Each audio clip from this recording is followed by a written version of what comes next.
پرانے وقتوں کی بات ہے، ایک ملک یمن پر ایک نیک بادشاہ حکومت کرتا تھا۔ وہ اپنی رعایا کے ساتھ بہت نیک سلوک کرتا تھا۔ اس بادشاہ کی 4 بیٹیاں تھیں، جن میں سے ایک شہزادی بہت حسین تھی، جس کی خوبصورتی پر باقی شہزادیاں نفرت کرتی تھیں۔ اس شہزادی کا نام شہزادی سوہانہ تھا۔ ایک دفعہ ان کا باپ کسی کام کی غرض سے بیرون ملک گیا۔ اس نے اپنی ساری بیٹیوں سے ان کی خواہشات پوچھیں۔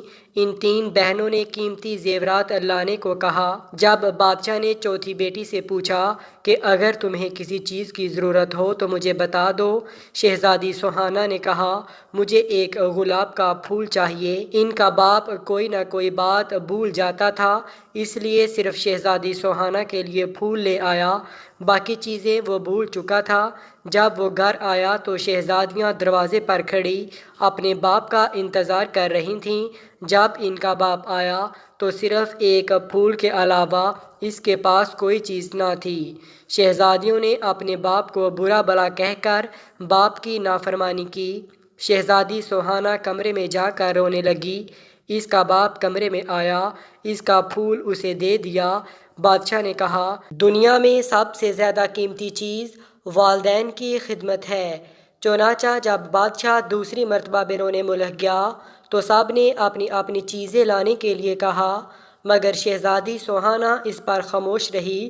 اس نے سوچا کہ اس بار کوئی ایسی بات نہ ہو کہ جس سے میرے باپ کا دل دکھے، تو بادشاہ نے اپنی بیٹیوں کے لیے زیورات لیے۔ راستے میں ایک جنگل تھا۔ بادشاہ اس جنگل میں سے گزر رہا تھا تو اس نے درخت پر بیٹھے ایک چمگادڑ کو دیکھا۔ وہ چمگادڑ اصل میں ایک خوفناک جن تھا۔ اس نے بادشاہ کو قید کر لیا۔ ایک بادشاہ یہ سارا منظر دیکھ رہا تھا۔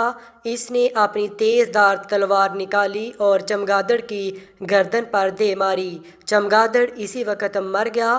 شہزادہ بادشاہ کو محل لے گیا اور ان کی بیٹیوں کو سارا ماجرا سنا دیا۔ شہزادیاں اپنے باپ کے پاس آئیں اور اپنے باپ سے نافرمانی پر معافی مانگی۔ بادشاہ نے اس وقت اپنی ساری بیٹیوں میں سے سوہانہ پر فخر محسوس کیا اور اپنی ساری بیٹیوں کو گلے لگا لیا۔ سب ہنسی خوشی رہنے لگے۔ دیکھا بچوں، مل جل کر رہنے سے برکت ہوتی ہے۔ ہمیں بھی چاہیے کہ شہزادی سوہانہ کی طرح اپنے والدین کی خدمت کریں اور ایسی بات زبان پر نہ لائیں جس سے والدین کا دل دکھے۔